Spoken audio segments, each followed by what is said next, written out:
Just a little bit about RockU in general. We are, for the most part, we have a great deal in social media. So we have an ad network, we do a lot of branded sales, working on a monetization platform, which if you come talk to our table later on, we'd be very happy to fill you all in on what's going on. And then as well, we also have an applications division where we also do applications on Facebook as well as some of the other social platforms. So just in general, I'm just going to say it, I am a gamer. Right? Always been a gamer. I love games. It's got me into trouble many times.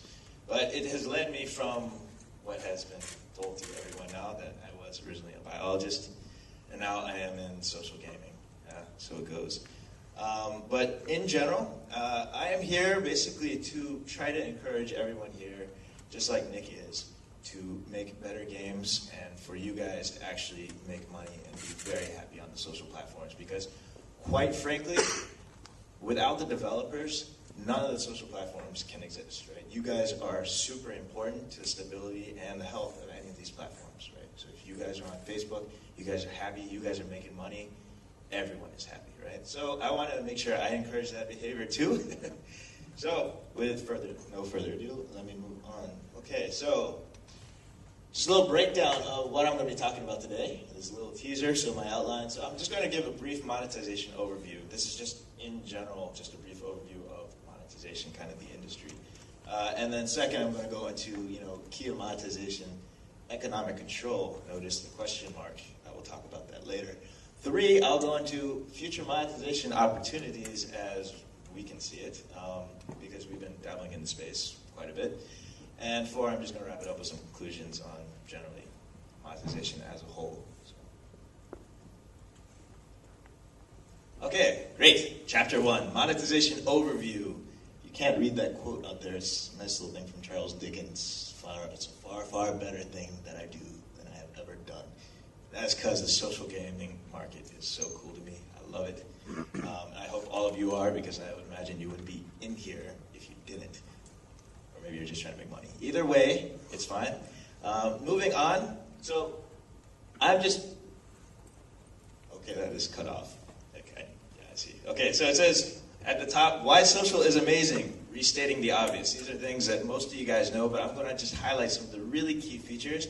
And these are going to be really important because they're going to play themes as we move along.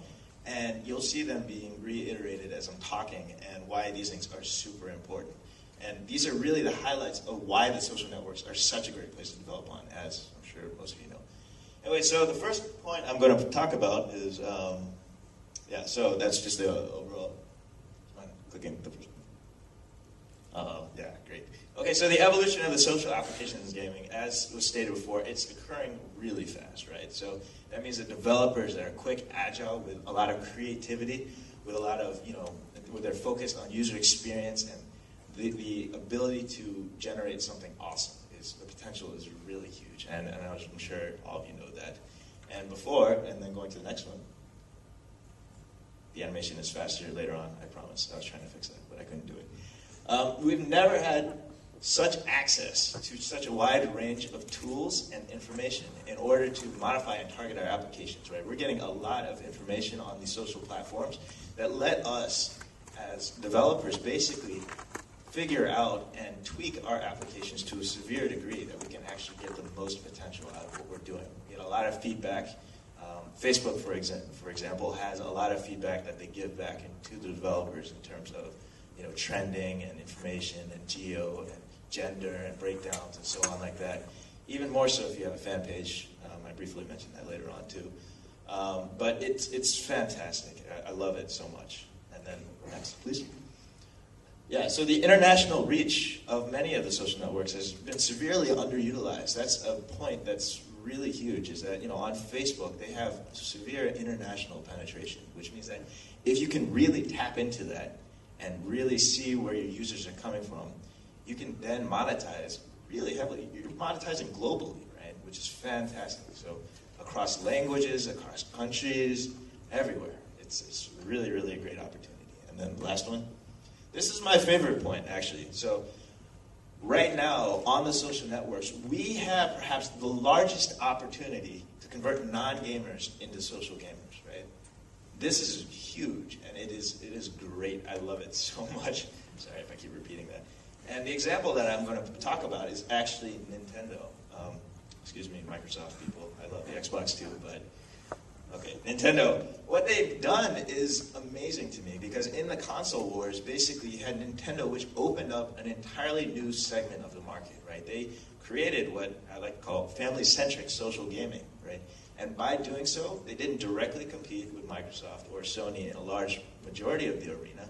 They actually created new people that they could monetize off of, and they monetize really well, right? I myself have a Wii. I have, the 4 controllers, the nunchuck, the Wii Fit.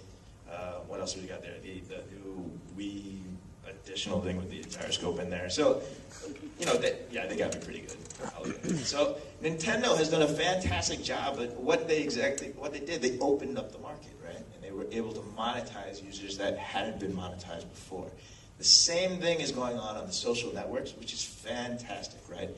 And for us, it's interesting because, we talk about virtual currency, you talk about stay-at-home mothers who are getting addicted to Farmville and playing it nonstop. You see people at work who, when their bosses come around, start alt-tabbing, right? So they can close their farm behind work.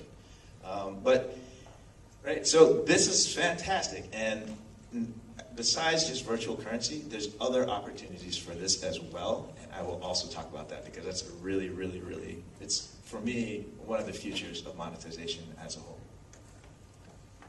Okay, so the path of enlightenment, it says at the top, actually, the path of enlightenment or cha-ching, but that's kind of cut off up there. Anyway, so where is the money and how do I get it? So this is really, basic overview. It's the primary revenue sources for developers, right? So we have these monetization companies, we're working on it, OfferPal, some of the other guys are out there. But the primary revenue sources for developers, right? Number one is obvious, right? It's going to be the users. Pull out their wallets, they pull out their credit cards, direct payments, as they're called. And then 2 is basically, as I like to break it down, the user-initiated actions. Right? So this is stuff on, say, the offer walls where you're installing an application or if you're signing up for Netflix. Or these are more engagement-based methods of monetization off of the users. Number 3 is user participation. And this goes a long way into actually advertising. And I hope no one's cringing when I say advertising because it's actually incredibly powerful. And there's a lot of money over there. You could probably see where I'm going to go with this later on. So anyways, a lot of that is display-based. So example, if you're watching a video, right? If you're seeing an ad, right? These are various things that users can do, but don't actually require them to physically do something. It just shows up, it's in the flow, and it's a great way for people to monetize. Okay. So on the top says viable monetization strategies. So up here I have the user-based monetization percentage, right? And if you click one more time, this arrow is going to come up slowly. Yeah. You click one more time, it's going to come up with a 0 to 100%. So as we all know, the percentage of people that you monetize on your applications from direct payment, which I have all the way over on that end that says 0%. If you are fantastic with your application, you're going to be monetizing like 2 to 5% of your application with direct payments, right? These are the people who are going to pop open their credit cards and actually type in stuff. That is, again, a small portion of your population, but generates a lot of money, right? On the other side of this, I have display ads, right? Some people have those on there, and a lot of the applications on Facebook have made a lot of money off of just doing display ads. But they hit essentially 100% of your users, right? They monetize every person who comes to your application.